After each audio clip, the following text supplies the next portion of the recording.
asalaamaaleykum gars yi tey dañuy ñëwaat si seen série Laravel en wolof tey dañuy continuer ak programme bi ñu doon def bee passé ñu ngi doon xool structure de projet Laravel dossier bi nga xam ne moom mooy nekk si projet Laravel donc tey dañuy xool lan mooy view ak lan mooy route donc Laravel dafa am affectif bi ñuy wax MVC donc l'autre fois maa ngi ko doon expliqué pour ñi nga xam ne nii mujj ñu ko xool mën nañ dem si vidéo bi ñu defoon maintenant d'abord dañuy wax nan la ñuy lancer serveur Laravel donc pour lancer serveur bi dañuy def PHP artisan set PHP artisan set donc bu ñu defee nii c'est pour lancer serveur cliquer entrée donc suñu serveur mooy ubbee ci 127.0.0.1 ci port bi donc ñu doon si navigateur bi ok actualisé donc ñoo ngi gis ne suñu première page affiché wu na mooy welcome.blade.php donc page bi fan la nekk dañuy ñëw ci notre hop pour gérer li nga xam ne mooy view yi dañuy dem ci dossier bi ñu ressource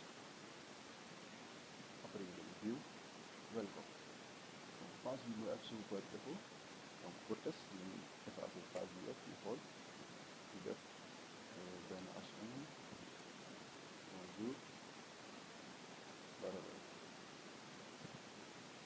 ñu essayé xool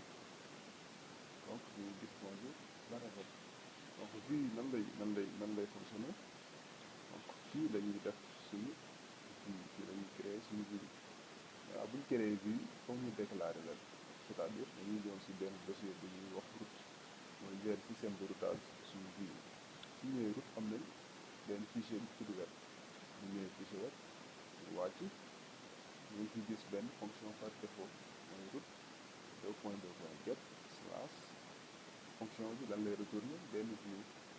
bi welcome c'est-à-dire fonction bi suñu woowee slash bu ñu defee slash ci navigateur bi day woo benn fonction bi retourner benn view mooy welcome.blade.php mais bu ñu def blade.php maintenant tey suñu waxee suñu defee slash nga retourner ni exemple ñu xool ñu ñëwee fii la ñuy gis moom donc léegi au lieu ñuy retourner ci code HTML dañuy woo benn view moo tax ñuy wax retourner view welcome bi moo nekk ci dossier bi ñu ñëwaat xool ñu gis bonjour Laravel maintenant mën nañ créer suñu propre view pour créer view dañuy ñëw ci view ligne 3 view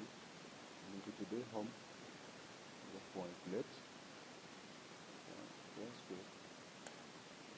waaw su defee home point plate PHP mën nañ def fii structure projet HTML